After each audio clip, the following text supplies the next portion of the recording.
In part 1, 2, 3 and 4, I reviewed all the softwares I have provided in the description.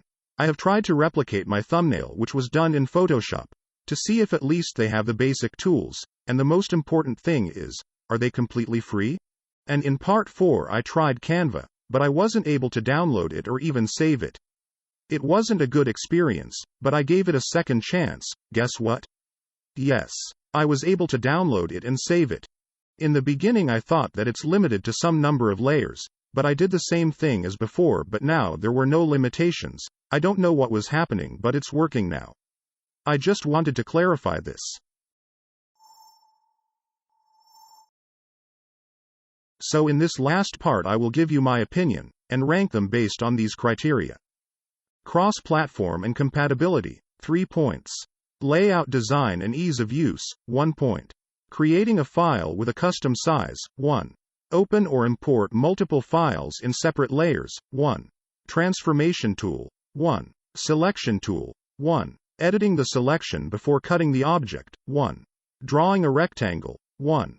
Text tool, 1. Can use a custom font, 1. Blur effect, 1. Saving as a PNG, 1. Completely free, 6 points. Based on those points we will see which one is the best. By the way, in my first part of this review I misspelled ColorInch by ColorNitch, and even now, I don't if it's ColorInch or ColorCinch, but hope that you got me right. So let's start with PhotoWorks and ColorInch, because I wasn't able to create a blank file in both, and Seashore is only for Mac OS, so I can't even rank them. I will just say that they are not suitable for this purpose. First, the compatibility. GIMP is compatible with all OSs, so 3. Pixlr is also cross-platform, so 3 points. Paint.net is only for Windows, so 1 points. Krita is cross-platform, 3 points. Photopea is a web software, so it's a cross-platform, 3 points. PhotoPass Pro works only on Windows, 1 points. Sumo Paint is cross-platform, 3 points. Canva is web-based, so 3 points. Now the layout and the ease of use. All were easy, so 1 point for all. Creating a file with a custom size. Again, all can let you choose a custom file, so plus 1 point for all again. Open or import multiple files in separate layers. Here again all of them can do it, so plus 1 point for all except Sumo Paint, which limited to 3 layers, so it will stop here. Transformation tool. Here again all of them can do it, so plus 1 point for all. Selection tool.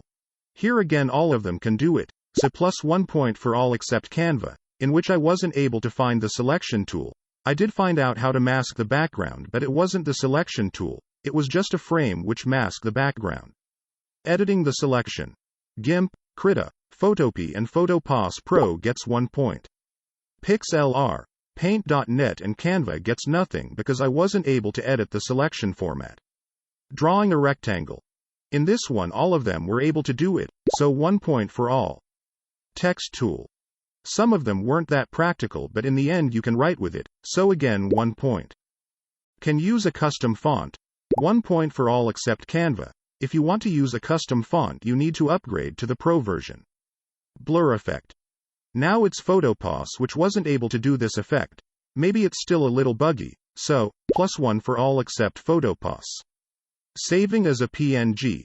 Again PhotoPass was limited, I wasn't able to export the image as a PNG file unless I pay for the premium, so it gets nothing and the rest gets plus 1. Completely free. This is the most important factor which can give them up to 6 points.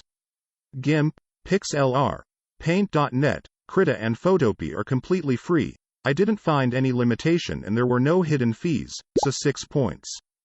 Canva gets 4. Yes, it's free, but with a catch. You are limited to what they offer, but I can tell you that what they offer is enough for most users, and they have so much templates. And for PhotoPass Pro, it's not completely free. I ran into some limitations. I wasn't able to export anything, so it gets only 1 point. As you can see, there is not only one winner, but 3. Now it depends on what do you prefer. If you want only an online editor, Photopea is the best choice for advanced users and more complex images, and it's completely free and easy to use. And you can also try Canva, which is free if the templates and tools you get in this plan is what you need. I can tell you in most cases, it's enough, and it's very easy to use. But if you want a more advanced software, I may say GIMP is the best. Like I have said, I have used Photoshop for years, and I'm not planning to change it, but if I was going to do it I will choose GIMP for sure. Link to all those softwares will be available in the description. And don't forget to smash that like button, and subscribe if you want to see more like this.